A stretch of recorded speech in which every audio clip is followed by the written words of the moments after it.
All right, here we are. It has been over a year since Goblet of Fire. That one was difficult. As you can see, I'm changing the format and doing the watching with you thing this time, because frankly, like Goblet of Fire, I admit that one was a pretty well done video for me, but it was also extremely time consuming. The daunting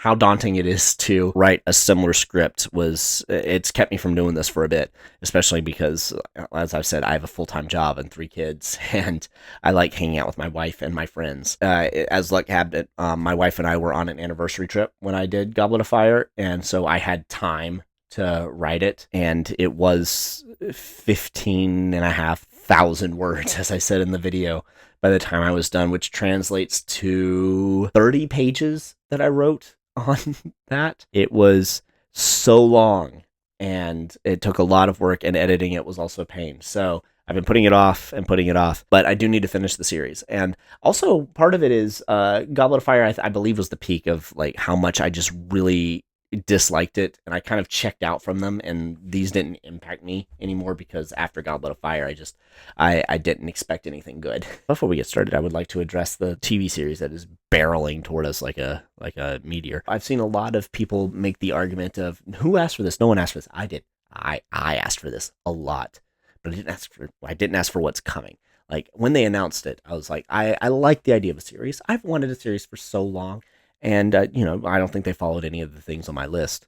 I know it's not animated, that's for sure. I didn't have hopes for it being good. That was the big thing, is I didn't have hopes for it being good, and just about every subsequent announcement has convinced me of that. So while I do not side with people that say we don't need a remake, we absolutely need a remake. These movies are terrible. I do not expect this remake to be any better. So anytime anybody says we don't need a remake, yes, we do. Anytime somebody says no one asked for this, yes, I did. I didn't ask for it now. I asked for it in 2015 when we could still trust Hollywood to actually make decent adaptations. We were so young. It was so long ago. Completely different crop of filmmakers. I say 2015, no. This was back in 2012, 2013. It was a while ago. Before The Hobbit. That was really the beginning of it. The Hobbit made a lot of us sad and angry and destroyed our trust in people. I was excited about the concept of a TV series. I still want Harry Potter turned into a TV series, but this one's not going to be good. I feel it in my bones. So we're going to watch this one together, and I honestly don't remember how I felt about this one beyond, I believe it was one of my favorites of the movies. Possibly tainted by Ivana Lynch's just incredible performance as Luna. She is so good as Luna that it is not surprising that she has not done much else, because can she play another character? I'm pretty sure she just is Luna, and that's what happened. Let's watch Harry Potter and the Order of the Phoenix together and see if it's any good, because I don't remember. No Harry Potter theme again. Just throwing that out there.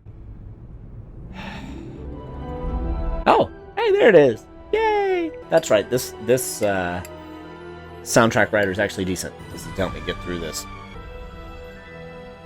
Right off the bat, as far as just filmmaking goes. Out of the gate! Maybe that was supposed to be one of the prophecies at the beginning, but why would you start it off dark and looking like it's at night, and then immediately transitioning to daylight? Meanwhile, in daytime, Like, it's not like anything happened there at night, and it was a separate scene. That was literally just darkness with the title card and looking like the moon. Honestly, again, it could have been supposed to be a prophecy. And as somebody who is familiar with the books, that's unclear. And I mean, what are you supposed to do after you watch the movie the first time and you rewatch it? Oh, that's the thing from the beginning. How clever.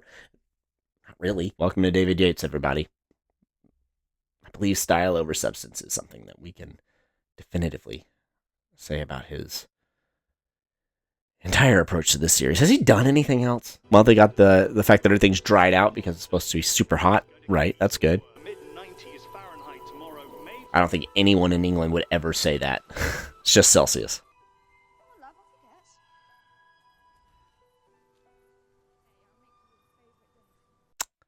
I'm thinking. So I've heard, Movie Flame, I believe, say that something that he really likes about this one is it really emphasizes Harry's found family and not being alone, and how his ability to love others and everything is crucial to his character and who he is as a person. So I believe what they were going for with that shot was Harry seeing a family and, wishing he could be a part of that, because his family, the Dursleys, are awful. But could you have possibly made them look happy? We've all seen kids, like, they don't want to be where they are, but they also don't want to go where you're taking them. That's what they looked like. Like, the mom looked like she was sad that she had to take them home. The girls that were in the background looked like they were sad that they were related to this boy. And he just, why was he even on that merry-go-round? Also, like, this is a sad playground, and those children were too old for their mom to just take them to the playground. Especially this one. They look like they're like 14. This is going to be a long video. That was a lot on 4 people sitting around a merry-go-round. And I'm not really caring for this really long shot of the merry-go-round either. I'm going to rewind that so you can see that actually happened. On the merry-go-round. That's it. Cut to Harry. We hear Dudley laughing. Apparently muggles can apparate before wizards. What? They just kind of came out of nowhere. I don't... Oh, boy. Moaning in your sleep every night. Don't kill Cedric. He's going to kill me, Mum. Where is your mum? Is she dead? Dead?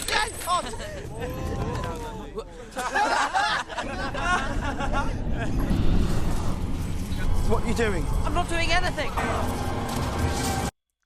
In the book, the fact that there's a heat wave was just flavor text. I'm a big enough nerd that I've done this. If you look it up, in the summer of 1995, Britain did have a really big heat wave, so it was kind of grounding as well for the setting that the book is in. There's no need to have that information at the beginning. Just silly and pointless. And also, I'm sorry, but as someone who lives in the South, when it is 90 degrees, you're not wearing jeans, Harry. I know that most of his clothes are hand-me-downs. We've just seen that Dudley has shorts.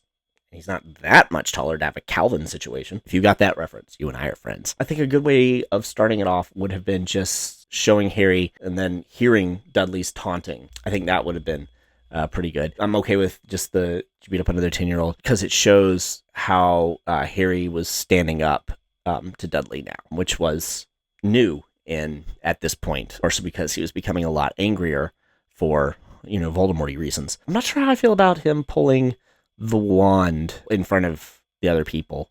That felt odd. Although I do like the touch of all of Dudley's friends laughing and jeering and thinking, oh, what's Potter doing? That's just stupid as a stick. And Dudley being legitimately scared. That's an interesting dichotomy. Radcliffe did not play the build-up of his temper before he lunged at Dudley very well. Weird transition? Why couldn't we see them start running? Also, good gosh, this is far away. Too familiar with the English countryside, but that felt weird. Do I have any international viewers? Can you let me know? Are there occasional tunnels immediately after large fields? I mean, the countryside is the suburbs. Why is this tunnel here? I think they were in an alley in the book, right? It was an alley. I didn't reread it in preparation for this.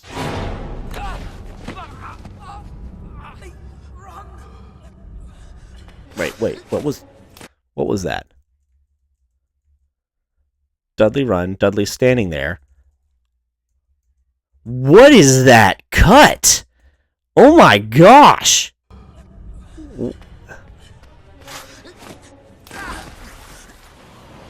Why is that ground so slippery?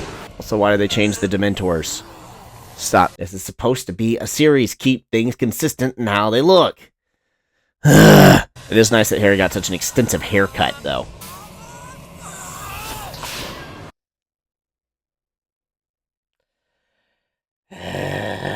Spells don't hurt Dementors, except for the Patronus, and that doesn't hurt them, it just drives them away and uses it as a shield. Oh, boy. Also, why take so long to grab for your wand, Harry? In the book, he dropped it. This was in his waistband. It's not like it was keeping him from pulling it out. It was right freaking there. Now he's dropped it, at least. Oh, look! The stag! Yay.